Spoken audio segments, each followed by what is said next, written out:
Humanity did not arrive among the stars with banners or proclamations, and no one was waiting to hear its name. The species emerged instead as a statistical anomaly, a line item buried in trade registries and navigational charts, catalogued by others long before it understood how crowded the galaxy already was. When human vessels first crossed the interstellar threshold, they did so using imperfect mathematics and engines that screamed under strain, bleeding radiation and heat in ways that more mature civilizations would have considered barbaric. Those early ships were slow, unreliable, and frequently lethal to their crews, yet they kept coming, carrying people who believed with a quiet and stubborn certainty that space was not something to be feared, but something to be occupied. This belief did not originate in philosophy or theology, but in history, in a long tradition of surviving environments that were actively hostile and of treating survival not as a victory, but as a baseline expectation. The first non-human observers to notice humanity did not see explorers or conquerors. They saw scavengers. Human ships appeared at the fringes of settled regions, docking with derelict stations and abandoned habitats, cutting into ancient hulls to strip out metals and reactors that had been left behind after wars long forgotten. They sold these materials cheaply and asked few questions, accepting payment in fuel, data, or obsolete technology that others no longer valued. The observers noted that humans seemed indifferent to danger and disproportionately willing to enter zones marked as unstable, cursed, or economically worthless. This behavior was logged as a cultural trait and dismissed as a temporary phase, the desperation of a young species struggling to find its place. Karath Ovantry watched these reports scroll across the inner surface of the observation chamber, his multifaceted eyes adjusting to layers of data that represented centuries of accumulated knowledge. He was old by the standards of his people, his carapace dulled and etched with the microfractures of time, but his position afforded him access to patterns that younger analysts rarely perceived. Karath served as a coordinator of frontier assessments, a role that required him to evaluate emerging species and determine whether they posed a risk, an opportunity, or a curiosity. Humanity had been categorized as the latter for decades, its presence barely registering against the vast machinery of galactic affairs. The chamber around Karath was vast and softly illuminated, its architecture grown rather than constructed, walls shaped by bioengineered organisms that responded to neural commands. Streams of information flowed like translucent currents, intersecting and diverging as he focused on different datasets. He had been reviewing fluctuations in trade routes when a minor alert pulsed at the edge of his awareness, signaling an irregularity that did not fit established models. It originated from a peripheral system, one that had been flagged as unstable due to residual radiation and gravitational shear. Human vessels had been detected there in increasing numbers, not scavenging but building. Karath isolated the data and expanded it, revealing sensor imagery that showed a cluster of structures orbiting a fractured planet. The constructions were crude by interstellar standards, asymmetrical and layered with redundant systems that suggested a lack of confidence in their own durability. Yet they were functional, and more importantly, they were multiplying. Automated fabricators worked continuously, fed by streams of raw material harvested from the planet's remains. Power signatures spiked and dipped erratically, indicating experimental reactors rather than standardized designs. It was, in every sense, a settlement that should not have been viable. He compared the environmental conditions of the system against known tolerances for carbon-based life and found multiple factors that exceeded safe thresholds. Radiation levels fluctuated unpredictably, the planet's debris field produced frequent impacts, and the local star emitted irregular bursts that interfered with navigation and communication. Established civilizations avoided the system entirely, marking it as a navigational hazard. Humans, it seemed, had claimed it as a home. Karath experienced a subtle tightening along his neural lattice, a sensation his species associated with concern. He initiated a deeper analysis, cross-referencing human historical behavior with the new data. The pattern that emerged was not one of expansion in the traditional sense, but of adaptation through confrontation. Where others withdrew, humans entrenched. Where others optimized for stability, humans compensated with excess. Their engineering favored overcapacity and manual override, systems designed to be repaired under fire, metaphorical or otherwise. This was not elegance, it was endurance. He requested archived records of early human history, focusing on pre-interstellar eras that had been previously deemed irrelevant. The summaries painted a picture of a species shaped by environmental volatility, social fragmentation, and repeated near-extinction events. Humans had survived planetary climate shifts, resource collapses, and internal conflicts that had killed millions, and each time they had rebuilt, often in forms that preserved the very mechanisms that had caused the disasters.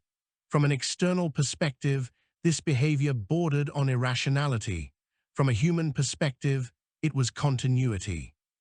As Karath absorbed this information, a secondary alert activated, this one marked with higher priority. A trading outpost at the edge of the same sector had gone dark, its last transmission indicating structural failure following an attack by marauding entities native to the region. These entities were not a unified faction, but a loose aggregation of predatory groups that targeted isolated installations. The outpost had been lightly defended, its owners relying on the assumption that the system's hazards would deter significant threats. That assumption had been incorrect. Karath traced subsequent sensor readings and found something unexpected. Human vessels had altered course toward the outpost shortly after its distress signal was broadcast. There was no record of contractual obligation or shared affiliation between the humans and the outpost's operators. The humans had responded anyway, arriving after the attack had concluded, but before the marauders had finished stripping the remains. What followed was a brief but intense exchange of energy signatures that suggested close-quarters combat. The marauders had withdrawn, and the humans had remained, boarding the damaged outpost. The reports that followed were fragmented, compiled from distant sensors and second-hand accounts, but they converged on a consistent narrative. The humans had stabilized the outpost using parts salvaged from their own ships, sealed breaches with temporary plating, and reactivated life support. Survivors from the original crew had been found alive in sections that should have been unsurvivable, and the humans had refused compensation beyond basic supplies. They had then departed, leaving behind a functioning installation and a warning beacon broadcasting updated hazard data. Karath paused the data streams and allowed his mind to process the implications. Altruism was not unknown among spacefaring species, but it was typically constrained by kinship, ideology, or long-term strategic benefit. Humanity's actions did not fit neatly into any of these categories. Their intervention had been costly, their reward minimal. The only apparent gain was the reduction of risk along a route they might someday use. He expanded his analysis to include sociological projections, simulating scenarios in which human presence increased across frontier regions. The models struggled, producing wide variance and frequent errors. Variables that were stable for other species fluctuated wildly when human behavior was introduced. They formed alliances unpredictably, resisted assimilation into larger political structures, and displayed a tendency to escalate conflicts rather than avoid them when core values were threatened. At the same time, they demonstrated a capacity for cooperation and sacrifice that exceeded statistical expectations. The more Karath examined the data, the more he sensed that humanity represented a category error within existing frameworks. They were neither conquerors nor pacifists, neither purely self-interested nor reliably altruistic.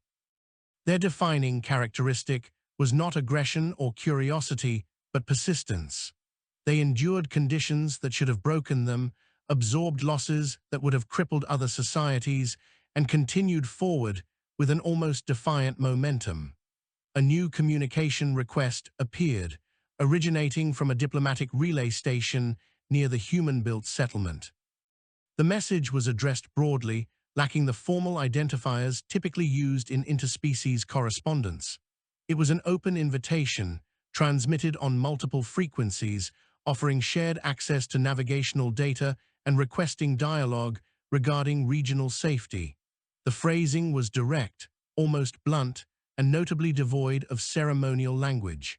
Kareth considered the implications of responding. Official engagement would elevate humanity's status, forcing other powers to reassess their assumptions. Ignoring the message might reinforce the perception that humans were marginal, but it would also leave their influence unchecked. He consulted historical precedents and found few that applied. Most emerging species sought recognition as a means of protection or prestige. Humanity appeared to be seeking coordination, a pragmatic response to shared risk. He authorized a limited reply, routed through an intermediary system to minimize immediate consequences. The response acknowledged receipt of the message and expressed cautious interest in data exchange. It included no commitments and revealed little about the sender's identity. Within moments, a reply arrived, faster than expected, suggesting that the humans had been monitoring the channels continuously.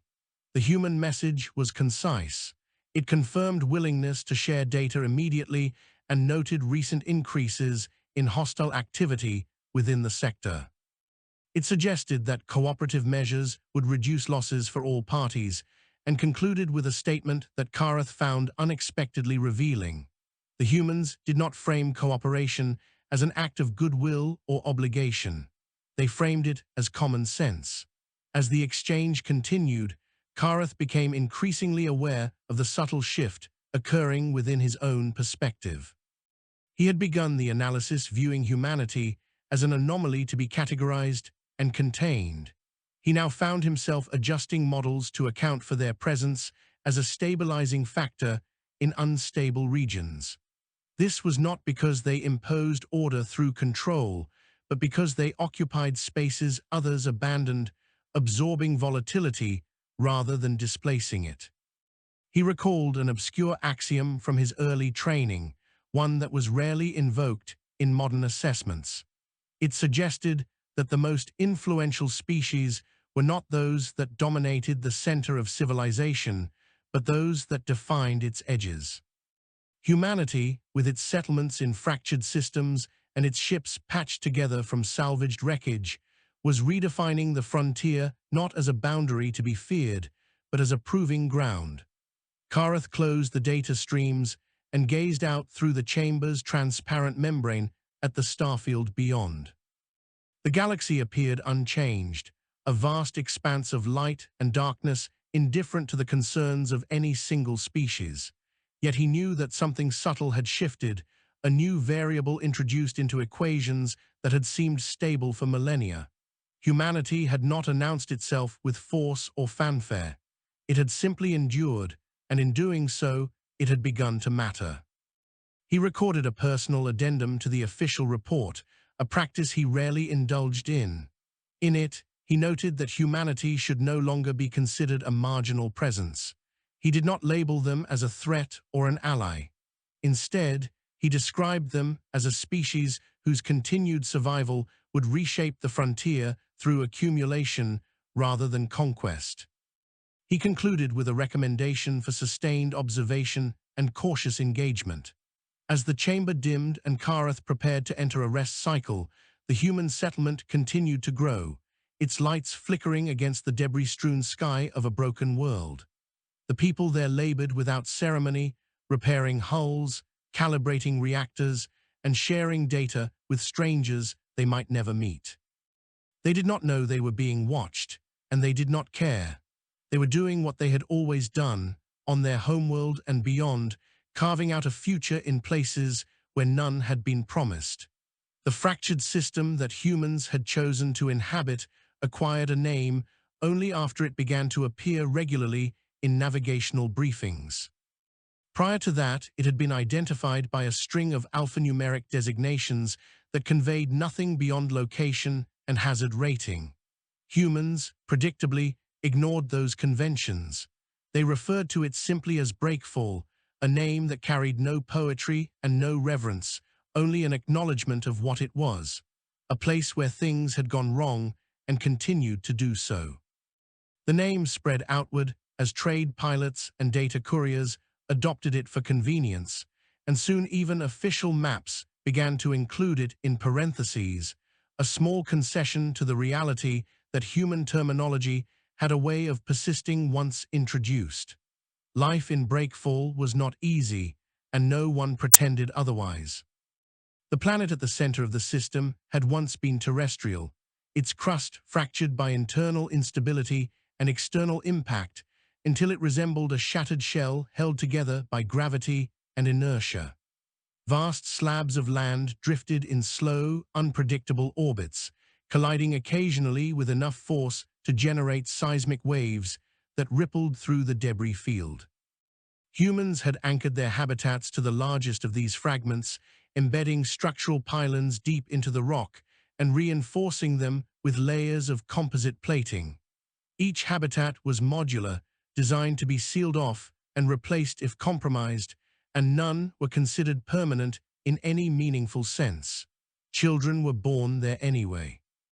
They grew up accustomed to warning klaxons and emergency drills, to the constant hum of life support systems and the sight of stars through reinforced transparent steel.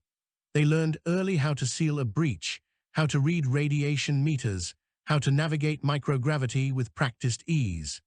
Education was practical, focused less on abstract theory and more on applied problem-solving. Mathematics was taught through reactor calibration exercises. Physics was explained using hull stress diagrams. History, when it was discussed at all, emphasized patterns of failure and recovery rather than triumphs. This environment produced a particular kind of person, one who viewed risk not as an aberration, but as a constant variable to be managed. Outsiders who visited Breakfall often remarked on the apparent calm of its inhabitants, mistaking familiarity for indifference. In truth, the humans there felt fear as keenly as anyone else. They simply did not allow it to dictate their actions. Fear was treated as information, another data point to be acknowledged and worked around. The settlement's governance reflected this ethos. There was no central authority in the traditional sense, no singular leader whose word carried unquestioned weight. Instead, decisions were made through layered councils composed of engineers, medics, logistics coordinators, and representatives from each habitat cluster. Authority was situational and temporary, granted to those with relevant expertise and revoked when circumstances changed. Arguments were frequent and often heated, but they were grounded in shared priorities: survival, sustainability, and mutual reliance. This structure baffled external observers. It lacked the rigid hierarchies that facilitated efficient control, yet it functioned with surprising effectiveness. Disputes were resolved through data rather than rhetoric, and compromises were reached not because of ideological alignment, but because no one could afford prolonged division. In Breakfall, cooperation was not a moral ideal. It was an operational necessity. The first real test of this system came less than a year after the initial habitats were established. A massive energy surge from the system's star disrupted navigation and communications across a wide radius, coinciding with the arrival of a marauding fleet that had been tracking shipping lanes along the frontier. These marauders were opportunistic rather than strategic, drawn to vulnerability and scarcity. Breakfall, with its unstable environment and visible construction activity, appeared to be an easy target. The warning came late, relayed through distorted channels by a passing courier vessel that barely escaped the surge intact. There was no time to request external assistance, even if such assistance would have been forthcoming. The marauders would arrive within hours, and the settlement's defenses were minimal, designed primarily to deflect debris rather than repel attackers.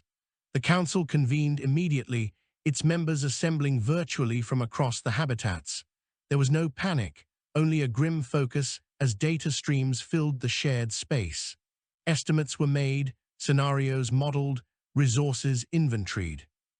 The conclusion was unanimous and unspoken. They could not outfight the marauders in a conventional engagement. Their weaponry was limited, their ships few and lightly armored. If the marauders intended to seize the settlement, they would succeed. What followed was not a desperate last stand, but a calculated shift in approach.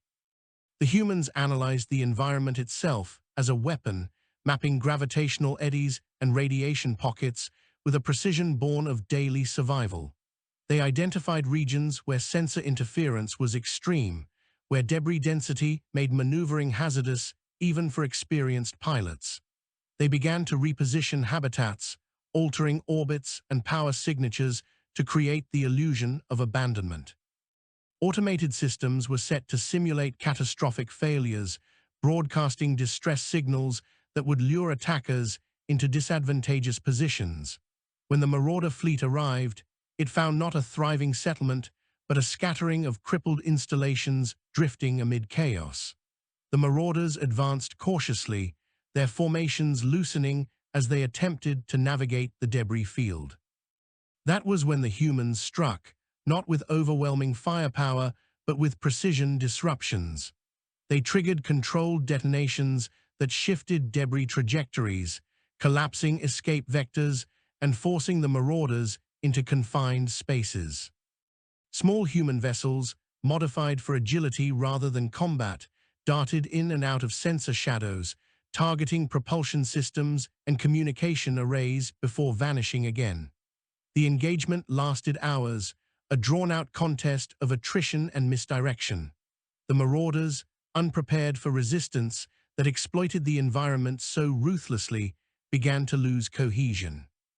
Several ships collided with debris or each other, their losses compounding as panic spread through their ranks.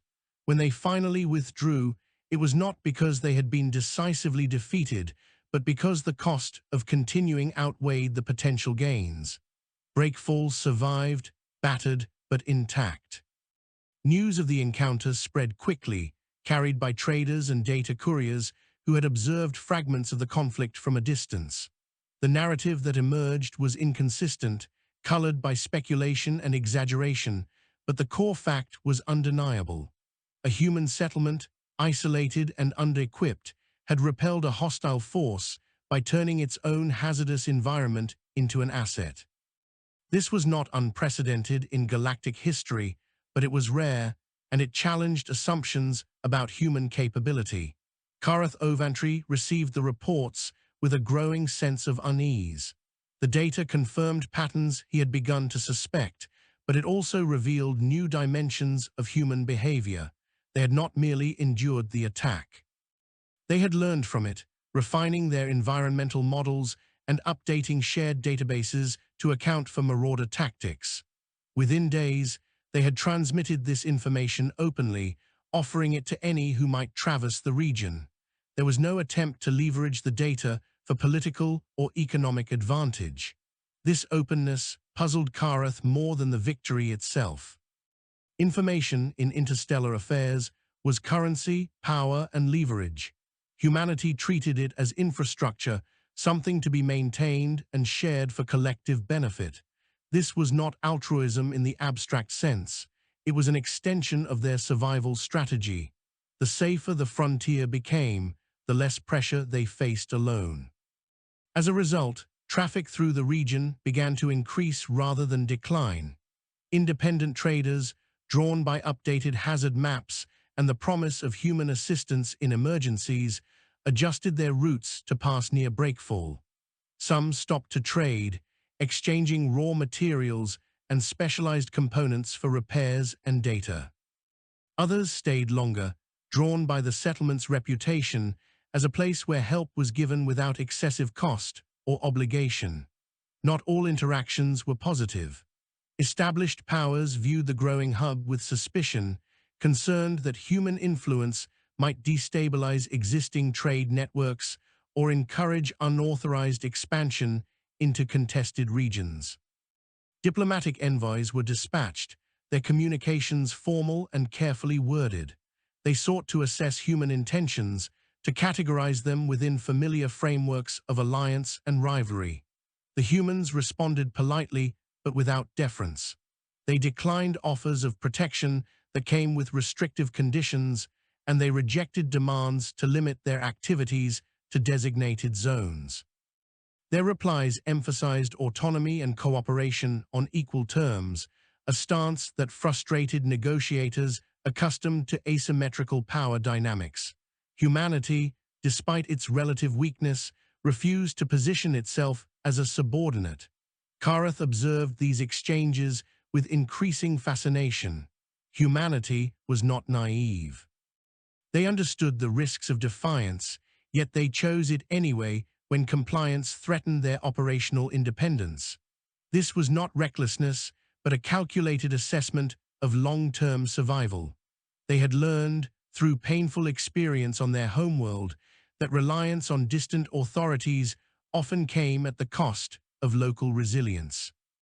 Within Breakfall itself, the aftermath of the attack prompted introspection rather than celebration. Lives had been lost, habitats damaged beyond repair.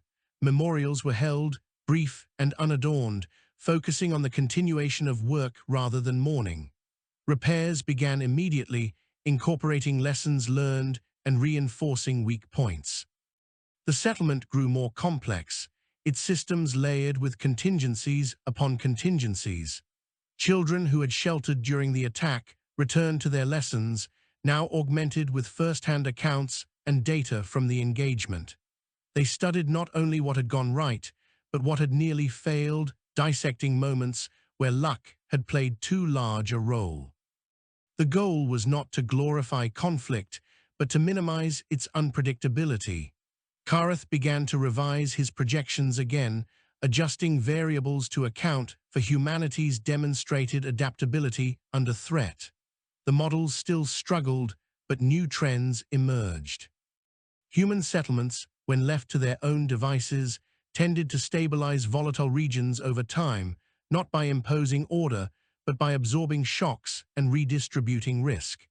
This made them unattractive targets for opportunistic threats and valuable neighbors for those willing to engage cooperatively.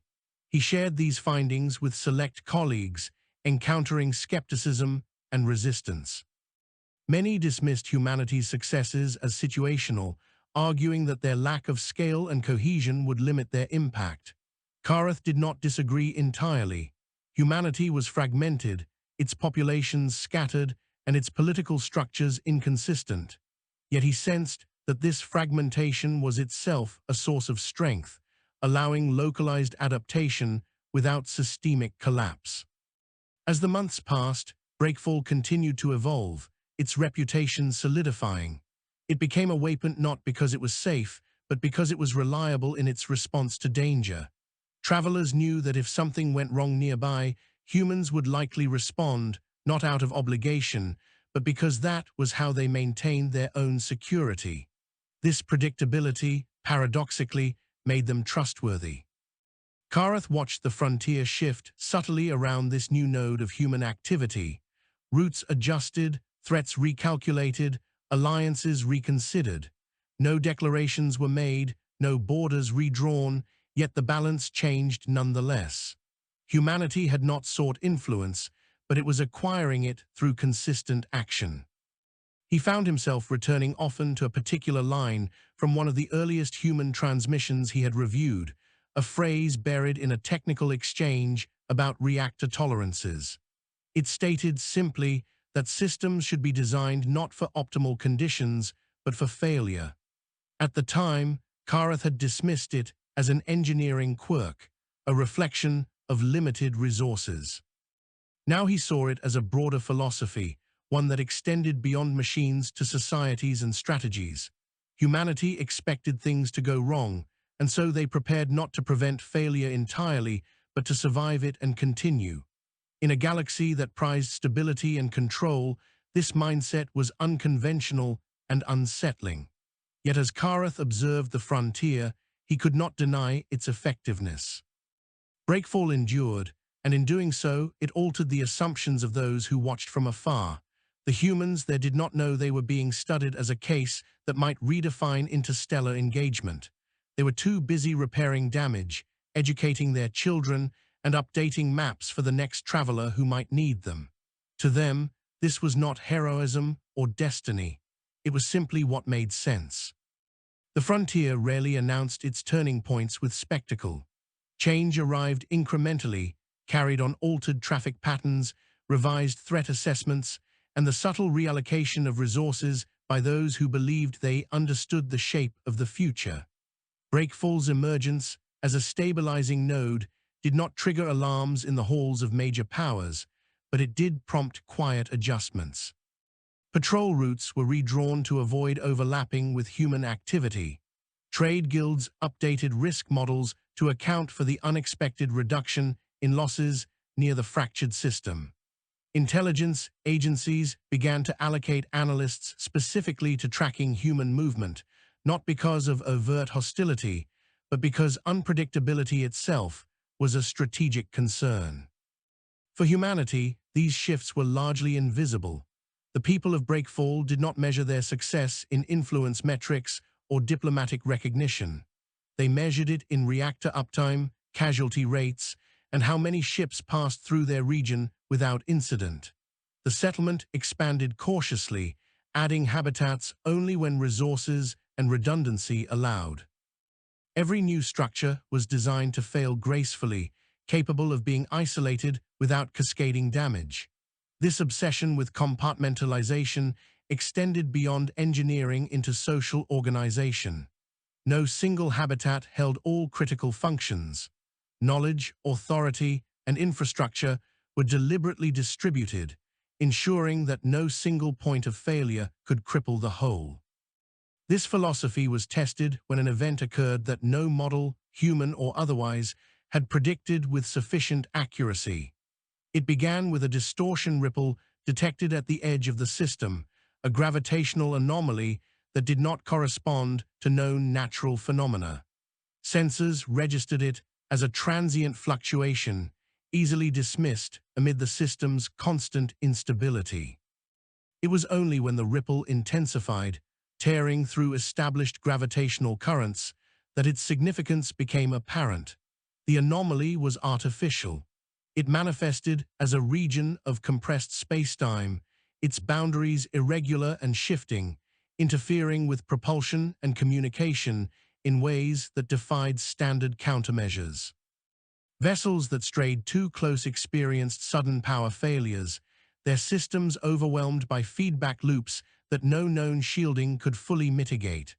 The phenomenon expanded slowly, inexorably, threatening to engulf portions of Breakfall's operational space within days. Panic did not erupt, but urgency did. The Council convened again, this time joined by external observers who had lingered near the settlement for trade or transit. Data was shared openly, analyzed collaboratively. The anomaly did not resemble known weapons or experimental drives catalogued in shared databases.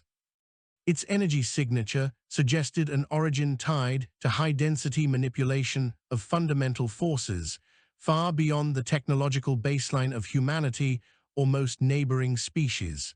Speculation followed, restrained but unavoidable. Some suggested it was a remnant of an ancient conflict, a dormant device reactivating after millennia. Others posited that it was a byproduct of experiments conducted elsewhere, its effects propagating unpredictably through hyperspatial layers. Regardless of origin, its trajectory was clear. If left unchecked, it would render Breakfall uninhabitable. Evacuation plans were drafted within hours. The settlement had always assumed that abandonment was a possibility, and protocols existed for rapid withdrawal. Critical data was backed up, habitats prepared for scuttling or relocation.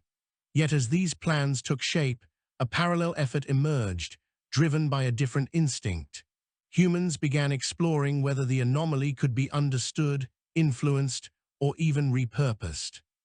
This impulse was not universal. There were fierce debates, arguments over risk tolerance and ethical responsibility.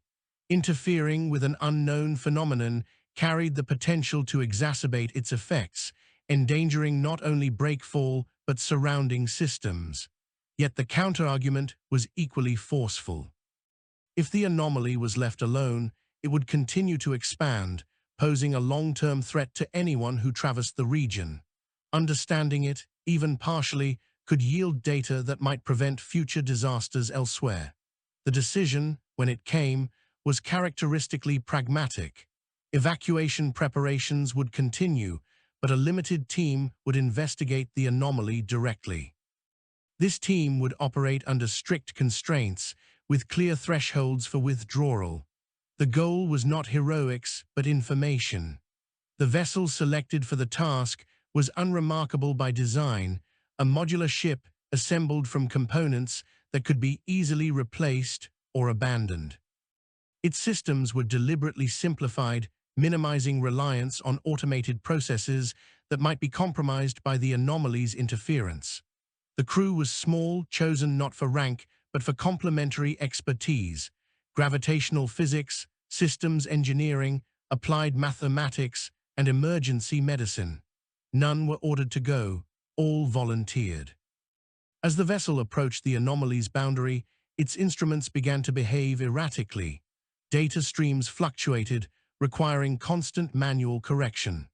The crew worked methodically, documenting every anomaly, every deviation from expected behavior. They discovered that the spacetime compression exhibited patterns, oscillations that suggested an underlying structure rather than random distortion. These patterns interacted with the system's natural gravitational currents, amplifying in some regions while dissipating in others. The insight that followed was tentative but profound.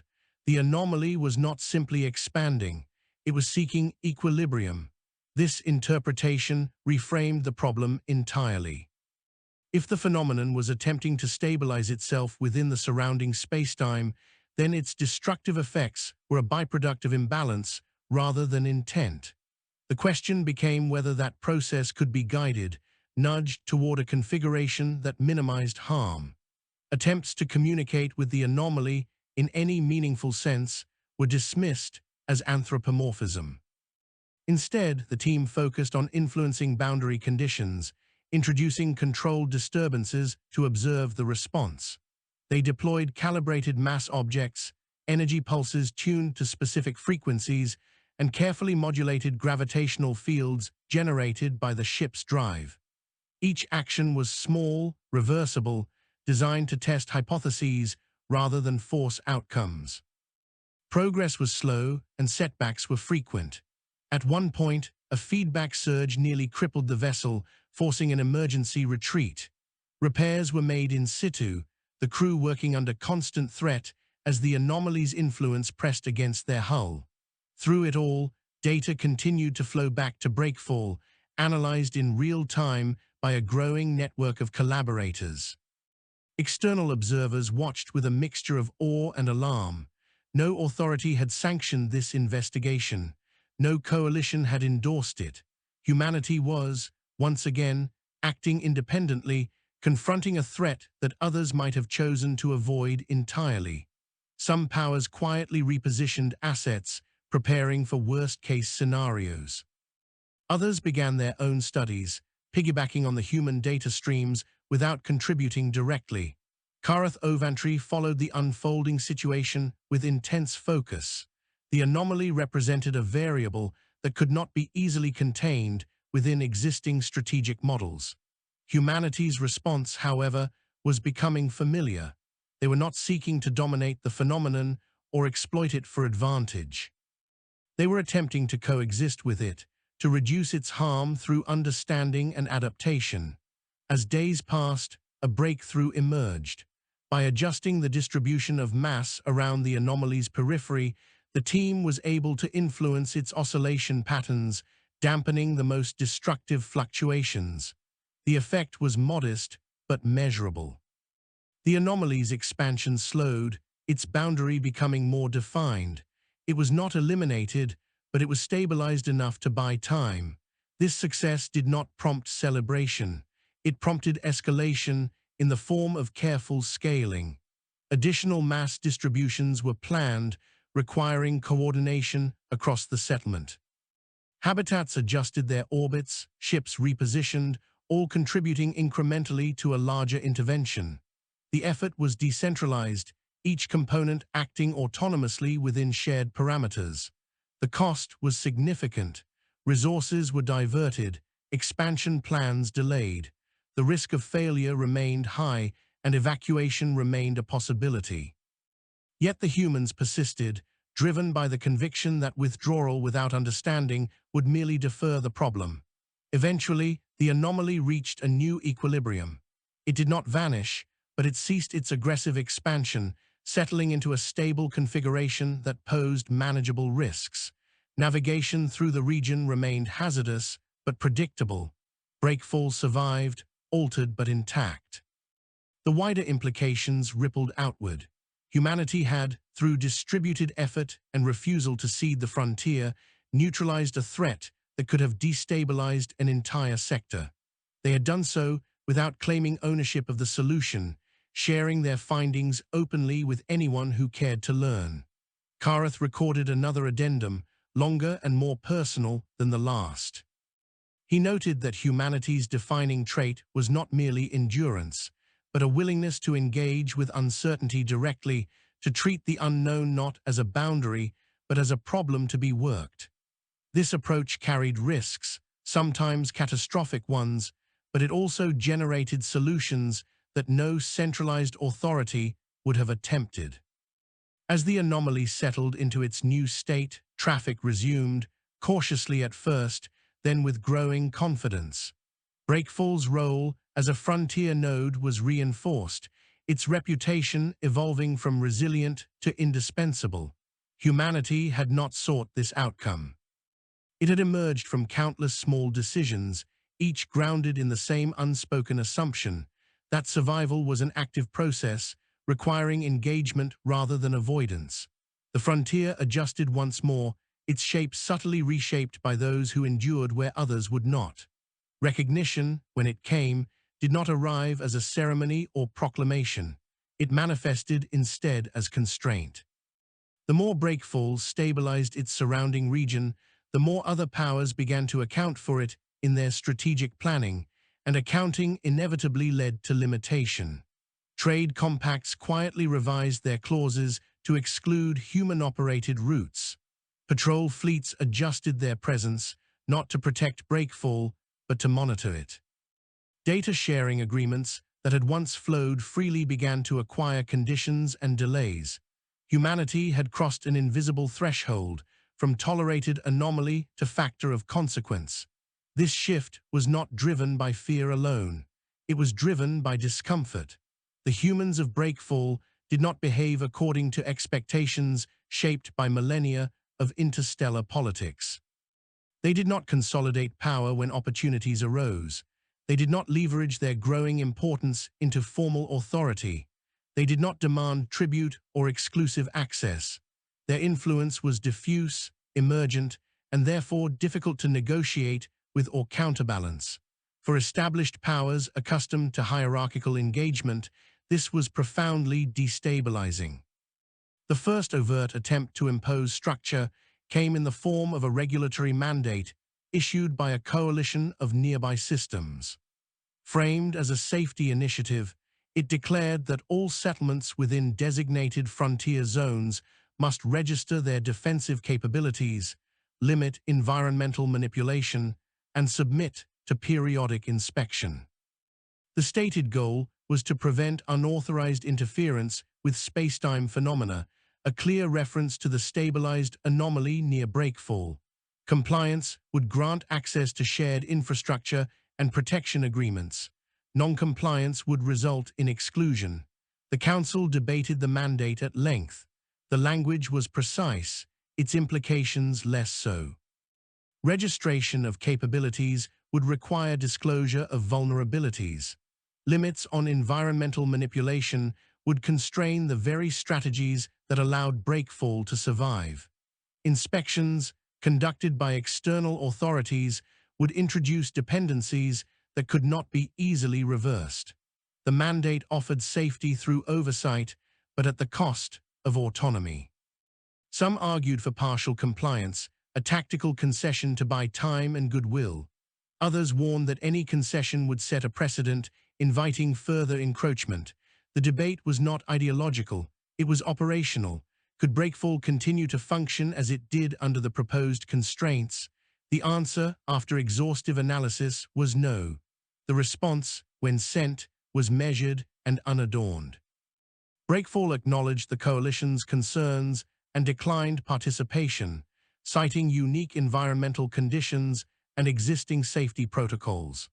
It offered to share non-sensitive data relevant to regional navigation and hazard mitigation, but rejected inspections and imposed limits. The message concluded with an expression of willingness to revisit the discussion if circumstances changed. The coalition's reply was swift and colder.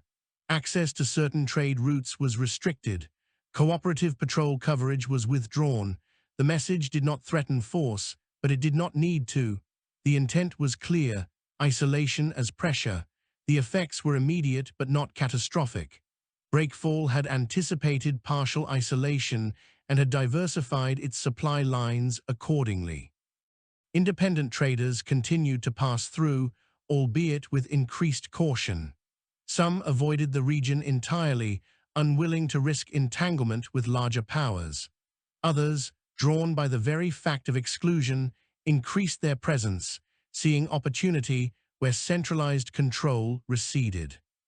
What the coalition had not anticipated was the reaction of smaller, less influential settlements scattered across the frontier. These outposts had watched breakfall's evolution with keen interest, seeing in it a model for survival beyond the reach of distant authorities. When the mandate was issued, many of them recognized the implications for their own futures. Quietly, they began to align their practices with breakfall's, adopting similar approaches to data sharing, environmental engagement, and decentralized governance.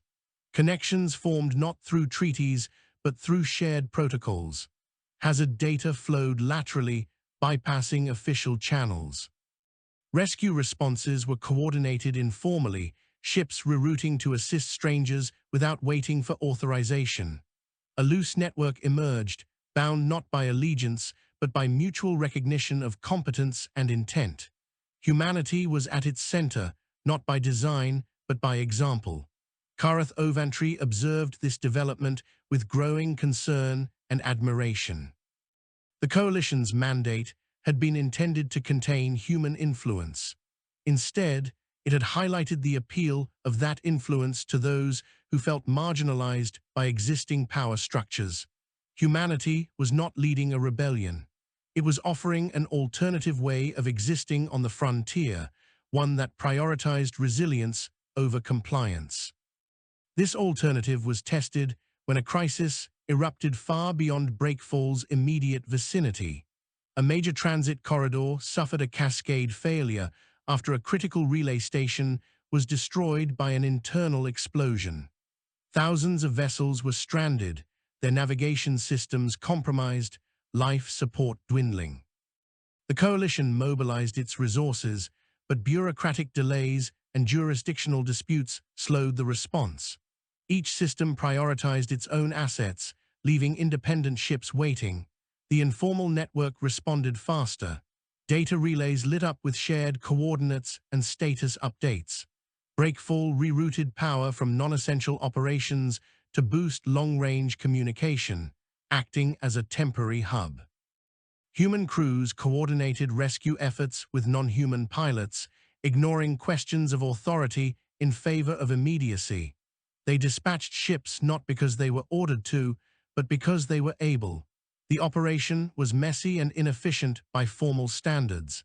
Ships arrived out of sequence, supplies mismatched to immediate needs. Yet lives were saved, hundreds of them, and the corridor was stabilized enough for formal forces to take over. Survivors remembered who had arrived first. The coalition could not ignore the outcome. Publicly, it praised the collective effort, careful to avoid singling out any one contributor. Privately, it reassessed its stance. Isolation had not diminished human influence. It had clarified it. Within Breakfall, the crisis prompted reflection rather than triumph. The settlement had stretched itself thin, diverting resources from maintenance and long-term projects. Some habitats reported increased wear, minor failures that would require attention.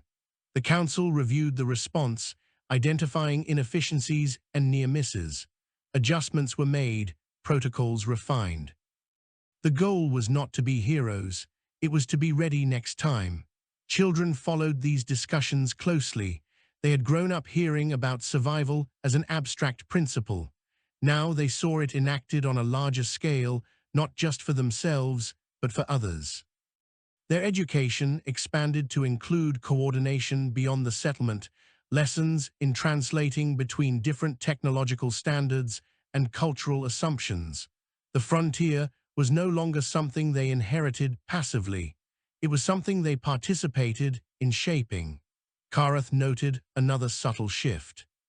Humanity's actions were beginning to influence not just frontier dynamics, but core assumptions about governance and security. Centralized control, long considered the only viable means of managing large-scale systems, was being challenged by a model that favored redundancy, transparency, and local autonomy. This model was not universally applicable, but it was proving effective in contexts where traditional approaches faltered. The coalition revised its mandate, softening language, introducing exemptions. Breakfall was invited to participate in advisory roles, its expertise acknowledged, if not fully embraced. The invitation was neither accepted nor rejected outright. The Council responded with requests for clarification, seeking assurances that participation would not compromise autonomy. Negotiations began, slow and cautious. Through it all, Breakfall continued its work. Habitats were reinforced. Children were taught. Data was shared. The stabilized anomaly remained under constant observation, its parameters adjusted as new insights emerged. The frontier remained dangerous, unpredictable, and unfinished. Humanity did not seek to replace existing powers or dismantle established systems. It simply refused to be shaped entirely by them. In doing so, it created space for others to reconsider their own assumptions. The measure of those who endured was not how much they controlled, but how much uncertainty they could absorb without breaking. The galaxy, vast and indifferent, took note not through applause or condemnation, but through adaptation. Roots shifted, alliances loosened and reformed. Somewhere between the margins and the center, a new equilibrium began to take shape, influenced by a species that had learned, long before it reached the stars, that survival was not a state to be achieved once, but a process to be sustained. Pressure, when applied gradually, has a way of revealing structural truths. Breakfall's survival through isolation, anomaly, and political friction had demonstrated the resilience of its systems, but it also exposed their limits. Redundancy could mitigate failure, and decentralization could prevent collapse, yet both relied on a steady input of effort and resources. Humanity had grown accustomed to operating at the edge of its capacity, but the edge was not infinite. The strain became evident first in logistics. Trade routes that bypassed coalition-controlled corridors were longer and more hazardous, increasing transit times and attrition. Independent traders, while willing, could not always meet demand, and their schedules were unpredictable. Breakfall adapted by increasing local production, expanding fabrication capabilities, and recycling efficiency, but this too required energy and skilled labor. The settlement remained functional, but the margin for error narrowed. It was during this period of heightened strain that the first coordinated external hostility emerged. The marauding groups that had once acted independently began to display signs of organization. Their attacks grew more sophisticated, their timing more deliberate.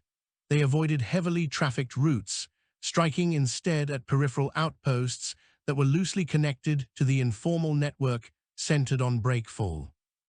These targets were chosen not for their immediate value, but for their symbolic significance. Each destroyed habitat, each captured vessel, sent a message. Endurance had a cost. Breakfall received distress signals almost daily, many from locations too distant to reach in time. The Council faced an agonizing calculus. Responding to every call would overextend their resources and invite catastrophe at home. Ignoring them would erode the trust that sustained the network. There was no optimal solution, only trade-offs. The response was to formalize what had previously been ad hoc. Without declaring an alliance or issuing decrees, Breakfall facilitated the creation of shared response frameworks among willing settlements. These frameworks outlined criteria for intervention, resource pooling mechanisms, and fallback protocols when assistance could not arrive.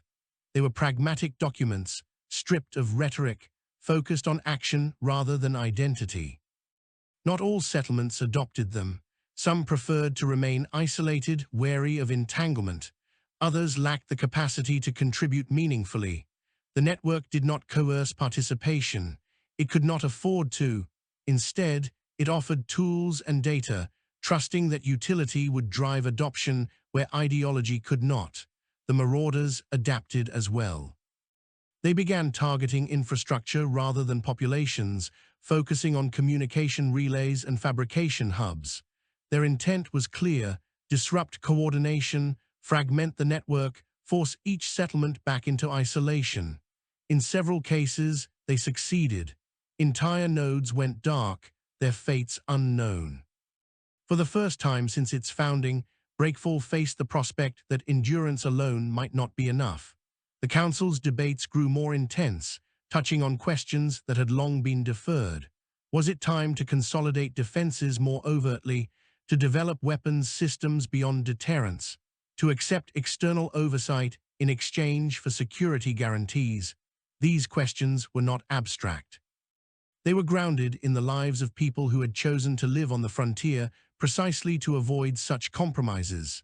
Yet the frontier had changed, and with it, the cost of idealism. The turning point came with the loss of a settlement known for its medical expertise, a habitat cluster that had provided emergency care to countless travelers regardless of origin. Its destruction was swift and brutal, leaving few survivors. The data that filtered back was incomplete, but it confirmed coordinated tactics and the use of technology previously unseen among marauder groups. Grief was immediate and collective. Breakfall held memorials, brief but deeply felt. The loss was not just of lives, but of a node that embodied the network's values. In its absence, gaps appeared that no amount of redundancy could immediately fill. The Council convened in extended session, joined by representatives from across the network. The discussions that followed were the most consequential in Breakfall's history. They acknowledged a hard truth: the network had grown large enough to be perceived as a threat by those who thrived on fragmentation and fear. Passive resilience was no longer sufficient. The decision that emerged was not to abandon core principles, but to reinterpret them. Endurance did not preclude defense. Autonomy did not require isolation. The network would develop shared protective measures, not under a single command, but through interoperable systems that allowed rapid mutual support. These measures would be transparent, their capabilities known to all participants, reducing the risk of misinterpretation. Humanity took the lead not by issuing orders, but by committing resources. Breakfall redirected significant portions of its fabrication capacity toward defensive platforms designed to operate independently yet coordinate seamlessly. These platforms were not stationed permanently but deployed as needed, their presence temporary and purpose-specific. Control protocols were shared openly, allowing non-human participants to integrate their own systems. The development process was collaborative and iterative. Failures were documented and disseminated. Improvements were incremental. There was no unveiling, no declaration of intent. The network simply became harder to harm. The marauders tested these changes quickly. An attempted strike on a peripheral outpost was met with a coordinated response that arrived faster than expected, leveraging shared sensor data and prepositioned assets. The engagement was decisive not because of overwhelming force, but because of coordination. The marauders withdrew, leaving behind evidence of their losses. Word spread. The frontier was no longer an easy hunting ground. Karath Ovantry watched these developments with a mix of concern and recognition. Humanity had crossed another threshold, one that many species avoided until much later in their interstellar histories. They were building not an empire, but a resilient mesh of mutual defense, one that blurred the line between civilian and strategic infrastructure. This approach challenged deeply held assumptions about security and sovereignty. Attempts to regulate or co-opt the network intensified. Diplomatic overtures became more frequent, their tone more conciliatory. Offers were made, incentives proposed. Humanity listened, engaged, but did not rush to accept. Trust, once compromised, was not easily restored. Within Breakfall, the changes affected daily life. Training regimens expanded. Children learned not only repair and analysis, but coordinated response drills with distant partners. The frontier was no longer something they merely survived. It was something they actively defended. Yet even as capabilities grew, the emphasis on restraint remained. The network did not pursue the marauders beyond immediate necessity. It did not seek to eradicate them, only to make predation unviable. This restraint was deliberate, born of an understanding that cycles of escalation favored those with centralized power and abundant resources. The network aimed instead to change incentives. Gradually, the attacks diminished. Some marauder groups dissolved, others shifted focus elsewhere. The frontier did not become safe, but it became less exploitable. Breakfall endured, but endurance now had a sharper edge. Humanity had adapted again, not by abandoning its principles, but by expanding their scope. Survival was no longer just about weathering storms. It was about shaping the conditions under which storms could form. The galaxy adjusted, as it always did. The informal network became a recognized feature of frontier dynamics, studied and, in some cases, emulated. Humanity's role within it remained paradoxical, central yet non-dominant, influential yet resistant to control. Karath recorded what would become his final addendum on the subject. He wrote that humanity's strength lay not in unity of command or superiority of force, but in an unusual alignment between values and practice. They did not seek to eliminate uncertainty. They sought to live with it, and in doing so, they reduced its power over them. The measure of those who endured was becoming clearer, and it was reshaping the frontier in ways that no mandate or fleet could easily undo. The frontier did not settle into peace. It never had, and no one in Breakfall expected it to. What changed, gradually and almost imperceptibly, was the nature of conflict itself. The marauders who had once thrived on isolation and delay found fewer openings. Opportunistic violence gave way to calculated risk avoidance, then to retreat. Predators did not disappear. They adapted or they moved on. The network endured not because it eliminated danger, but because it made danger costly and uncertain. Time passed, marked less by calendars than by maintenance cycles and generational shifts. Children who had been born during Breakfall's earliest construction phases reached adulthood with no memory of planetary skies or uninterrupted gravity. Their sense of home was modular and mobile, defined by people and shared practice rather than place. To them, the frontier was not an edge, but a gradient, a region where responsibility increased with distance from centralized power. They inherited systems built on assumptions of failure and were taught not to revere those systems as finished. Every habitat, every protocol, every defensive platform was understood as provisional. Improvement was not framed as progress toward perfection, but as reduction of brittleness.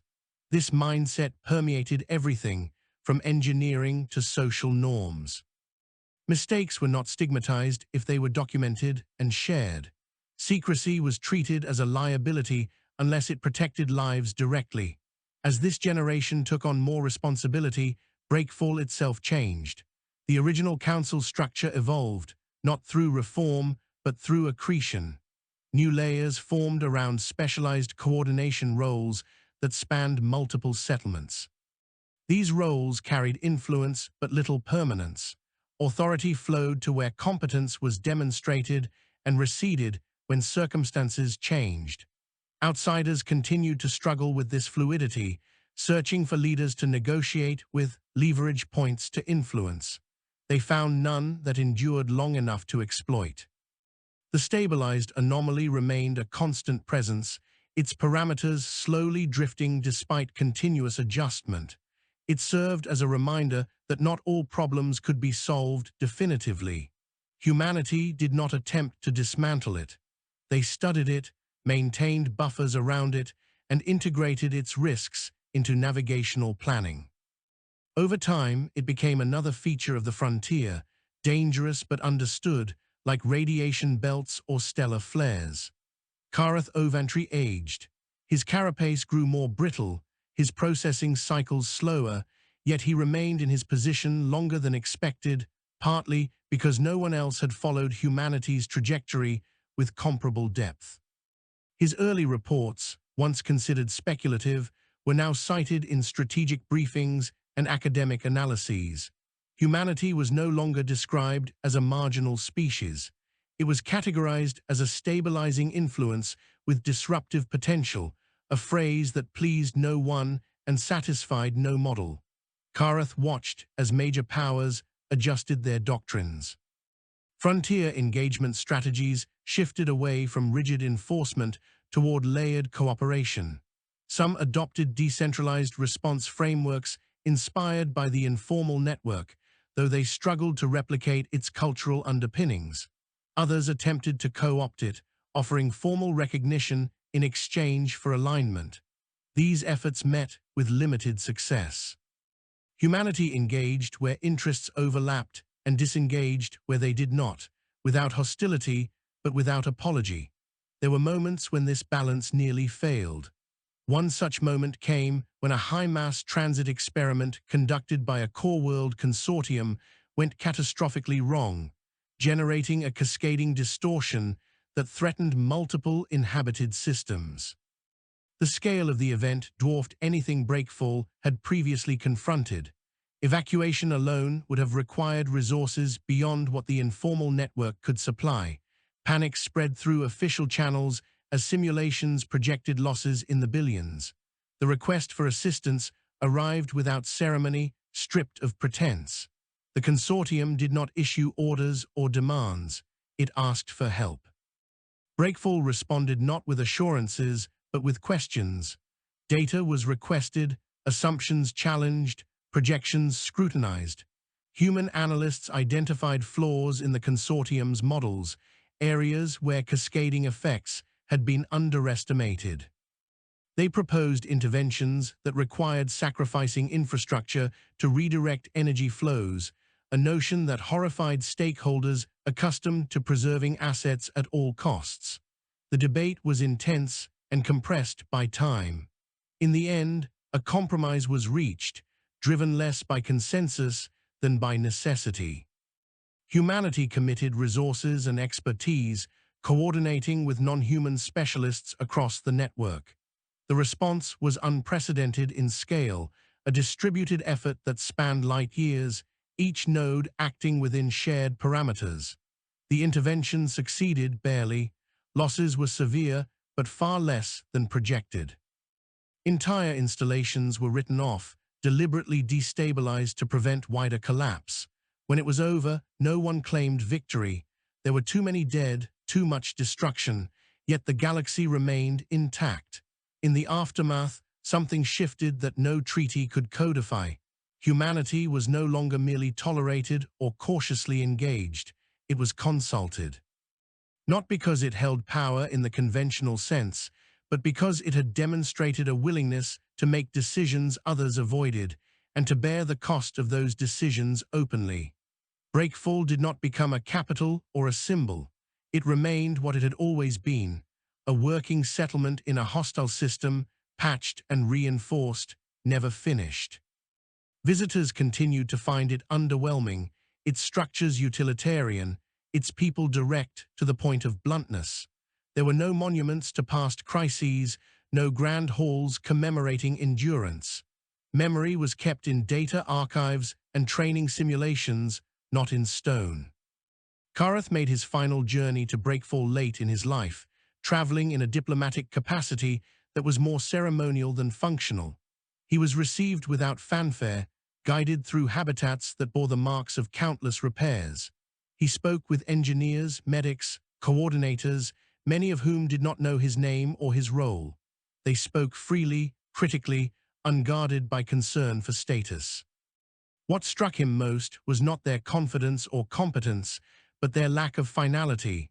No one spoke as if the work was complete or the future secured. Plans were framed in contingencies. Successes were discussed in terms of lessons learned.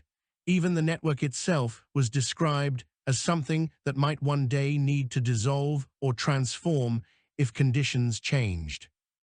In his last recorded reflection, Kareth wrote that humanity's greatest contribution to the galaxy was not technological or military. It was conceptual. They had demonstrated that stability did not require dominance, that security did not demand uniformity, and that endurance could be a shared process rather than a solitary one. They had not eliminated conflict or uncertainty. They had learned to live with them without surrendering agency. When Kareth died, his passing was noted briefly in several records. His addenda were archived, referenced, debated. Humanity did not mark the occasion at all. They did not know him, and he would not have expected otherwise. Breakfall continued. Ships arrived damaged and departed repaired. Data flowed outward, updated constantly. Children grew, learned, and took their places in systems designed to outlast individuals. The frontier shifted, not toward peace, but toward a form of balance that absorbed shocks rather than amplifying them. Humanity did not claim the stars. It did not conquer them or reshape them in its image. It endured among them, persistently, pragmatically, refusing to retreat from uncertainty and refusing to pretend that it could be mastered completely. In a galaxy defined by cycles of rise and collapse, that refusal mattered.